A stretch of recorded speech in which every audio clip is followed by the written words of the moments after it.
Okay. So we're at the final stages of cooking our beef bourguignon or beef burgundy. We've browned off all our meat. You can see it over here. I'll come over here.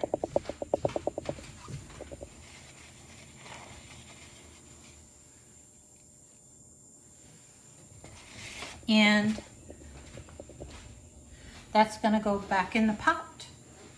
But first, and I hope this video continues to roll because I'm so frustrated right now with all the interruptions because of I have so much crap on my phone, data on my phone that I had to get rid of in order to complete this video. So let's keep our fingers crossed that we continue to roll here. All right, so here's our big bottle of wine that I have. I really like Sutter Home's Merlot. I like to drink it, and it's really delicious cooking wine as well. I wouldn't call it cooking wine, but I use it when I cook. And it's easy to open, and in fact, I think I already hit it because it's open. So how much wine am I going to put in? I'm gonna say a cup of wine, okay? So the one time I'm gonna use a measuring cup, I'm gonna measure out a cup of wine. It smells so good. I'll have a glass another day. Put that back in the fridge.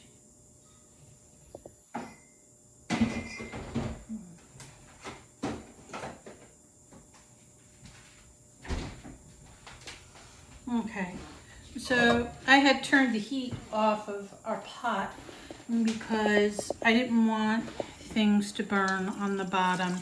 There's been a lot of stop and go with this cooking video, unfortunately. But it's going to be okay. Trust and believe me. And I'm going to put this entire container of fat-free beef broth. It's 32 ounces. And I'm going to put that whole thing in our Dutch oven.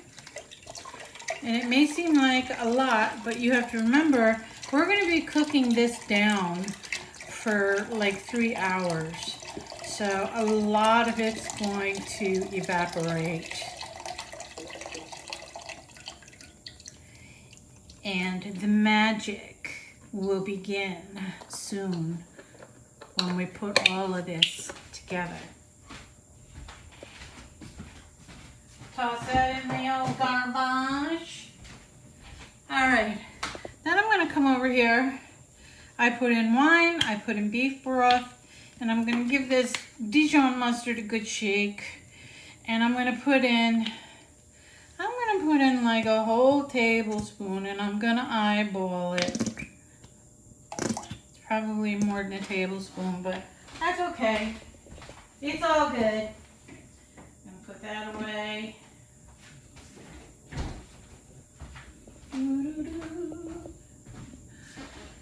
All right, I'm gonna put in some thyme. I don't have any fresh thyme, which would be optimal, but put in about 1.5 teaspoons of thyme. I'm gonna put in a couple of bay leaves.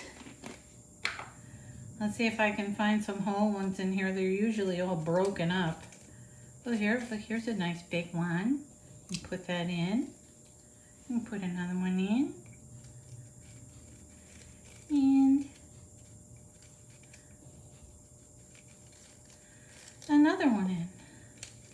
If I can get it out. Oh, that one's broken up. Okay, here's another one. Don't forget to fish these out later on, because they don't taste good. They're very unpleasant. Let's put our thyme away and our bay leaf away. Now, let's put a little more salt. I'm just going to put in, like a teaspoon.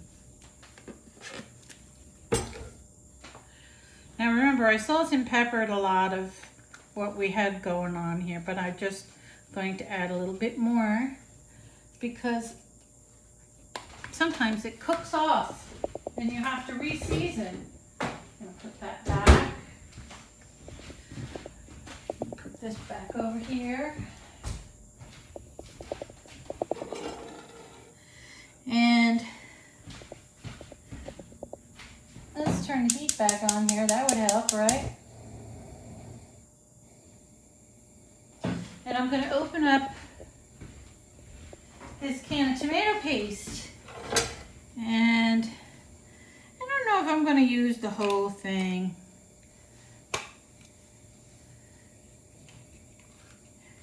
Yeah, maybe I will use the whole thing. Why not? What the hell? The tomato paste has a sweetness to it. And it gives a depth of flavor. You know what I mean?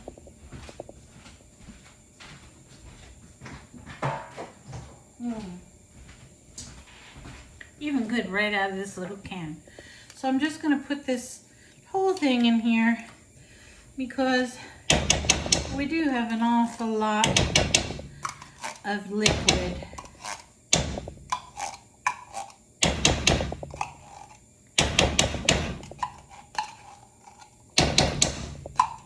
Now, you may find it to be a bit tomatoey, and if you don't like your beef bourguignon or your beef burgundy very tomatoey, then just put in half when you make yours. But